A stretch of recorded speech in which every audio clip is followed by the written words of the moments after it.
So स्वागत छ मेरो युट्युब च्यानलमा फेरि पनि तपाईहरुलाई। अच्छा आज चाहिँ अब म यसो हिँड्दैछु, बाटोतिर डुल्दैछु, मेरो भ्लगिङहरु स्टार्ट गर्दैछु। किनभने अहिले यो दुबईमा बम बारुदको समयमा चाहिँ हाम्रो अहिले कम्पनीबाट छुट्टी दिएको छ 2-4 दिनको लागि। तर आज चाहिँ मेरो लास्ट दिन हो, त्यही भएर अब मैले चाहिँ भ्लग गराएर तपाईहरुलाई देखाउन गइरहेको छु।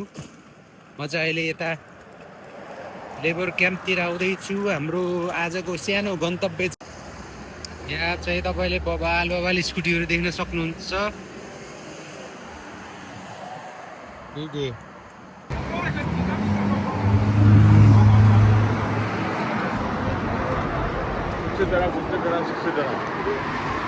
सो यहाँ चाहिँ एकदमै अहिले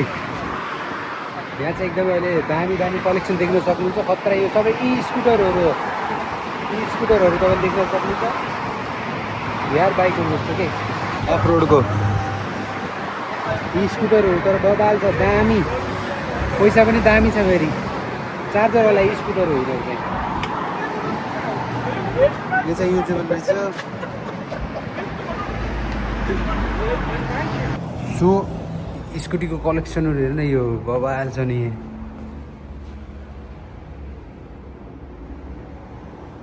क्या रेट है भाई इसका?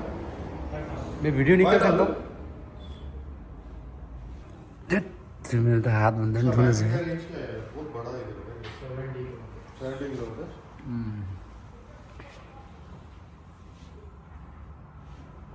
बहुत ठुलो छ हेलमेटसँगको। स्कुटीको कलेक्सन यहाँ चाहिँ बबाल छ। अल्को जुवान तपाईँको बस स्टेसनको ट्याक्कै साइडमा रहेछ यो। फेरि खतरा छ नि। यहाँ तपाईँले स्कुटीको कलेक्सनहरू देख्न सक्नुहुन्छ। खतरा यी स्कुटरहरू यहाँको कुगो भयो। मेरो चाहिँ त्यो ठुलो स्कुटर मेरा सर से ऊपर थोड़ा सा निकला। मेरो त्यो कुगो कम्पनीको चाहिँ बबाल छ, स्पिड यसमा बढी हुन्छ। मेरो त्यो ठुलो स्कुटरको प्राइससँगको त्यो स्कुटी रहेछ, उता देखाएको थिएँ नि, त्यो 5,000 दिरहम। मेरो त्यो ठुलो स्कुटरको जस्तो, तर यो पनि बबाल छ। फेरि मेरो एउटा पन्जाभन्दा ठुलो उस रहेछ। त्यो मेरो ठुलो स्कुटरको जस्तै प्राइस रहेछ, तर त्योभन्दा चाहिँ सेफ्टी त्यसमा हुन्छ, बसेर चलाउनु पाइयो लङ टुरको लागि। यो पनि बबाल छ। कलेक्सन हेर्न सक्नुहुन्छ। सबैजनाले धन्यवाद दिनु होला मलाई। कलेक्सन के छ थाहा बोलेको जोइस भाइ? यो चाहिँ चाइनिज कम्पनी रहेछ। डाइरेक्ट चाइनाबाट इम्पोर्ट हुँदो रहेछ यहाँ स्कुटीहरू। तर हाम्रो लागि चाहिँ यही छ, ठिक बबाल छ मेरो स्कुटी। बात तो सही है। ऐसा बता, उसको निसिंग का ब्रेक लगेगा, ठीक है? वो ऐसा कंपनी ब्रेक का, अच्छा ठीक है? शिमानो के में जो सस्पेंशन लगे हुए, ठीक है, इतना मस्त है ना भाई वो। समझ गया। ठीक है ना? अच्छा मतलब उसका जो बनावट अच्छा। ऐसे मतलब काट के लगा दिया और उसका फिनिशिंग बहुत अच्छा है वाले। अच्छा बड़ा लंबे ठीक है। अच्छा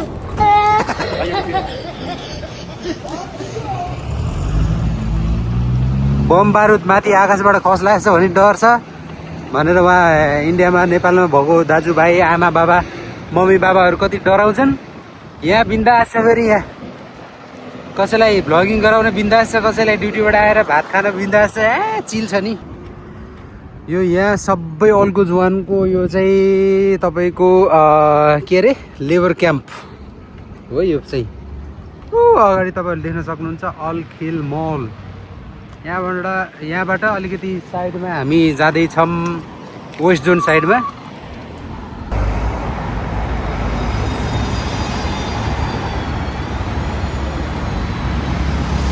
स्केटिङ बोर्ड। सो हामी वेस्ट जोनको अगाडि आइसकेको छौँ। अब हामी भित्र गएर के छ हेर्ने है त। अब पैसा छैन गएर किनेर खानलाई, मस्त चिल पारामा गएर हेरेर मात्रै आउने।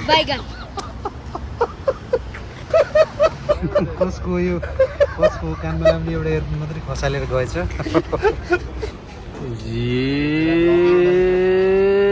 वेस्ट जोनको भित्र चाहिँ यस्तो माहौल छ।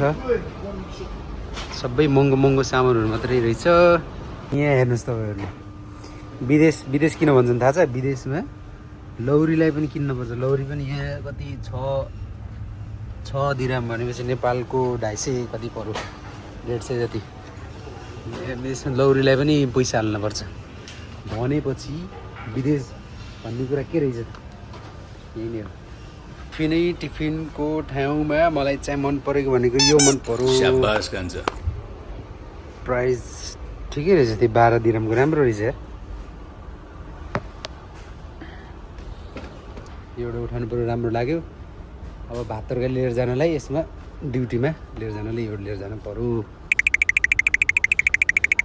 सो हिजोमा चाहिँ सबै कुराहरू तपाईँले सबै कुराहरू पाउन सक्नुहुन्छ यहाँ, सानोदेखि ठुलोदेखि सानो। अहिले चाहिँ एउटा भर्खर टिफिन बक्स लिएँ। के गन्ध, मिठो मिठो गन्ध त आइरह गन्ध। ए यहाँ रहेछ नि ती गन्धको उस्तै गन्धको सुगन्ध त यहाँ रहेछ। त्यही भएर पो यसो बाटो नाख्दाखेरि चाहिँ गन्ध आइरहेको थियो भनेको त आम्मामा यहाँ पो रहेछ रसगुल्लाहरू, यहाँ पो रहेछ मेरो रसगुल्लाहरू। मेरो के गर्ने होला अब त्यसलाई हेर्नु।